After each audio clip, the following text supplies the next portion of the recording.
Good morning. This is Black Crow Wallking, coming to you from Australia, and I'm bringing today a study of A Course of Love by Mari Perron.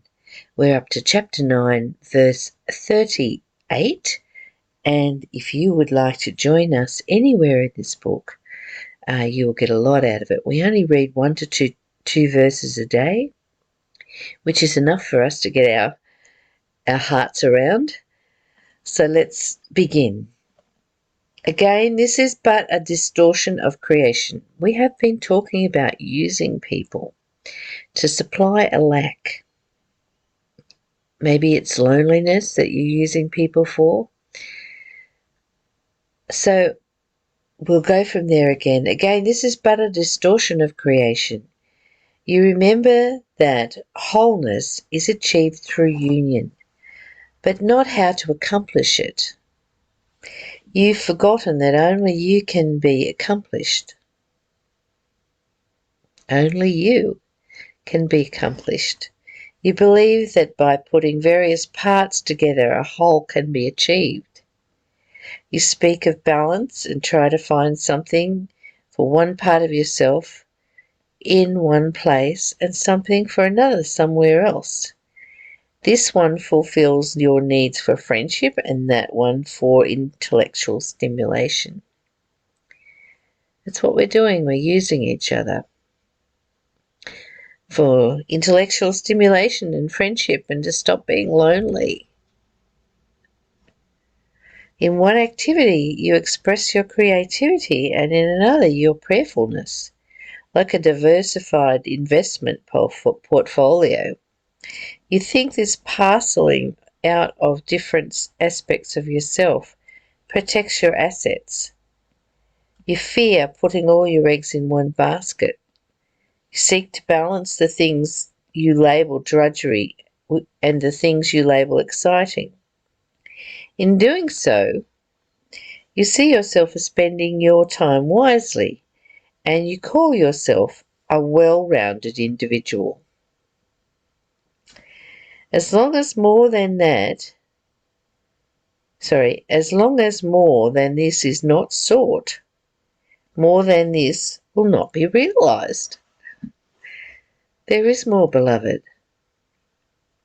It's all inside you. You don't have to seek outside yourself for someone to stop you being lonely, for someone to fulfill your need for mental stimulation, for someone to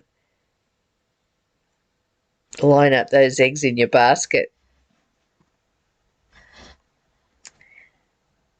You see, you keep seeking these things, that's all you'll get. You'll get the loneliness. You'll get the lack. Time, beloved, to come back to self and fulfill your own needs. Seeking what you've lost in other people's people, places and things is but a sign that you do not understand that what you have lost still belongs to you. What you have lost is missing, not gone. What you have lost is hidden to you, but not disappeared nor ceased to be. What you have lost is valued, indeed, and this you know.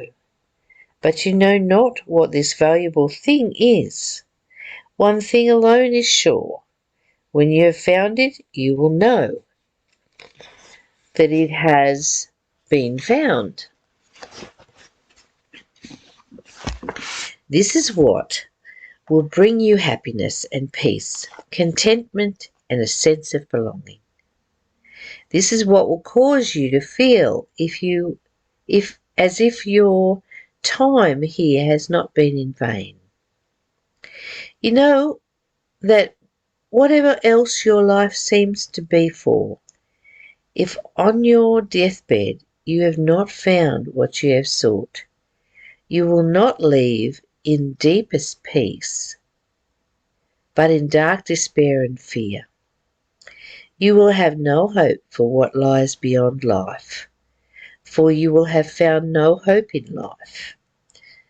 Your quest, beloved, for what is missing thus becomes the race you run against death. I read that again. Your quest for what is missing thus becomes a race. You run against death. You seek it here, you seek it there, and scurry on to the next thing and the next. Each person runs this race alone, with hope only of victory for himself.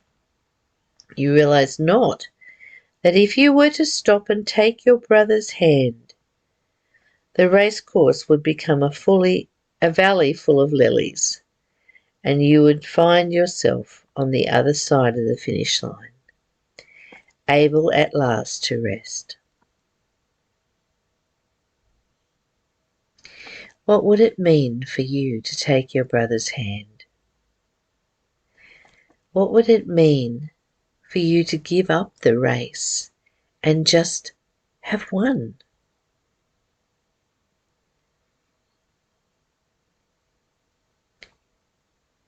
When you use another person or thing or pet to fulfill your needs, whatever that need is, whatever that lack is in your life, when you're using that person or that thing to complete aspects of yourself, you're still looking outside yourself for what is inside. When you come back to what is inside, you have so much to give to the world and to those around you. You won't be bringing lack. You won't be bringing that desperate need to fulfill yourself with love. You'll remember that you are love. Yes, beloved, you are love, and all your needs are already met. You just need to remember.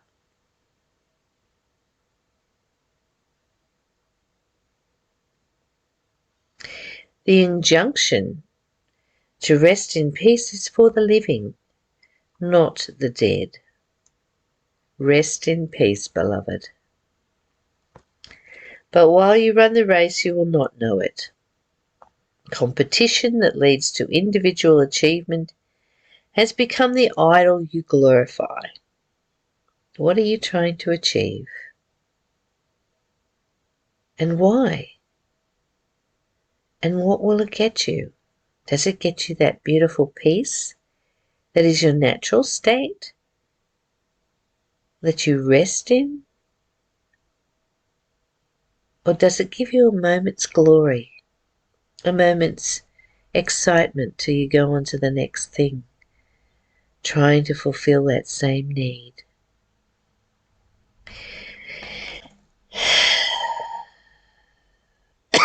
Excuse me. Competition that leads to individual achievement has become the idol you would glorify.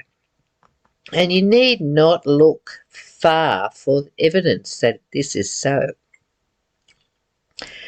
This ideology tells you that glory is for the few. And so you take your place in line at the starting gate and you make your bid for glory. You run the race as long as you can, and you win or lose. Your participation in the race has become the required offering to the idol you have made. And at some point, when you can run the race no more, you bow down to those who have achieved glory. They become your idols, and you become their subjects, watching what they do with envy and with awe. To these you make your sacrifices and pay homage. To these you say, I would be like you. I'd like to be like you. To these you look for a vicarious fulfillment, having given up any hope of real fulfillment. Here you are entertained, shocked, excited, or repelled. Here you watch the gladiators kill one another for your amusement. Here is your notion of use displayed in all its horrible detail. And that's what use does. Excuse me. That's what use does. When you're using another person to fulfill your needs or your lack of,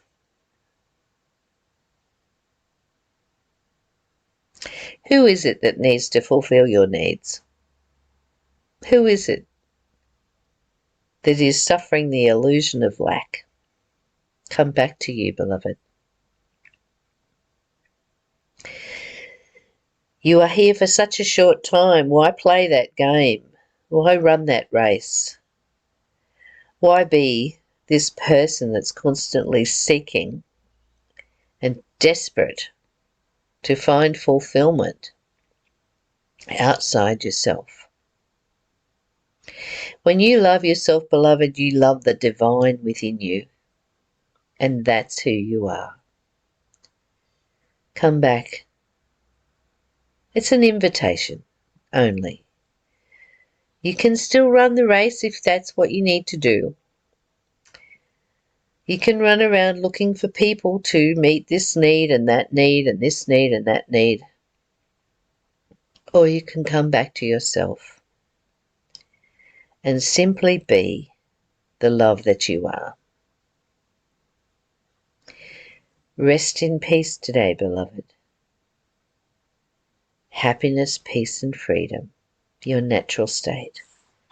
I love you. It's been a long session today.